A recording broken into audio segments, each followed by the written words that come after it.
cudurro badan ayaa ka dhalan kara hubin la'aanta nadaafadda goobaha xoolaha lagu gowraco ama lagu qalo. kawaanka geela magaalada Garowe waxaa booqday TV-ga Kalsan ay weheliyaan xildhibaano ka tirsan golaha deegaanka degmada Garowe waxaana la kulanay intii aanu halkaasi ku sugnayn goobaha la dhigo haraadiga ka soo haray geela lagu qalo kawaanka iyo hilibka loo iibgeeyo magaalada caasimadda ee Puntland oo aad isugu dhow iskuna jira in ka yar 2 mitir oo kaliya. sidoo kale waxaa gowraca geela loo adeegsadaa hal meel oo kaliya taasi oo u muuqata inaan la dhaqin ama la mayrin isticmaalka kadib waxaana aad u hooseysay nadaafadda goobtaasi aanu booqanay. sidoo kale waxaa burbur iyo dayactir la'aan badan ay ka muuqatay dhismaha kawaanka geela ee magaalada Garowe. xildhibaan ka tirsan mudanayaasha golaha deegaanka degmada Garowe oo la hadlay TV-ga Kalsan booqashadaasi kadib ayaa sheegay in degmada Garowe ay ka seexatay fayadhowrka caasimadda Puntland. bismillaahir rahmaanir rahiim waxa dhigtay xoolaha geel lagu qal jiray magaalada suuqa geel lagu qal jiray maalinta waxa lagu qalaa ilaa iyo 50 geela waa aragtay nadaafad darrada ka muuqatay dugsiga ka dadanaya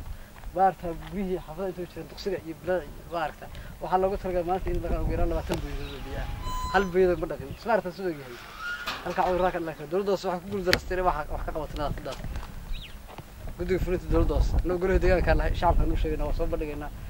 caqabadaha iyo dhibaatooyinka jira. waxaan kaloo ku sheegayaa suuq hadaad soo anjida hadaad tagtay qudaartii iyo hilibkii iyo caanihii iyo wixii taa dugsiga ku wareegay maalmo islaam oo tuna waxaan ku nidaam dugsiga iyo xiriir iyo wax meesha yaala waxaan ugu tiri dawladda waxaan ugu dhahay suuqa ka keenaynaa wala kala keenaynaa ama ka dibina damar dib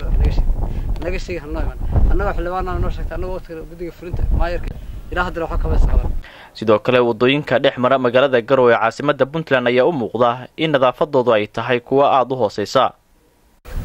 halkan waa aragtaa waa suuqa burburay magaalada waxa qashin yaala iyo wasakh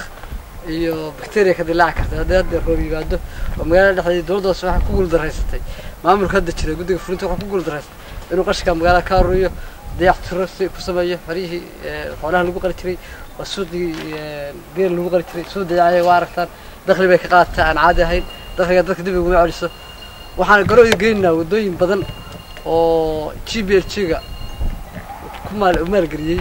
oo degmada Garowe ay fulineysay oo maayarka dawladda hoose cagacaftiisa ay ka shaqeynaysay isla markaana uu guriga ka leexiyay dad gaar ah uu ku leexiyay guriga kale way deganayeen hadii alla. Cabdi Fataax Abdullaahi Kalsan TV Garowe.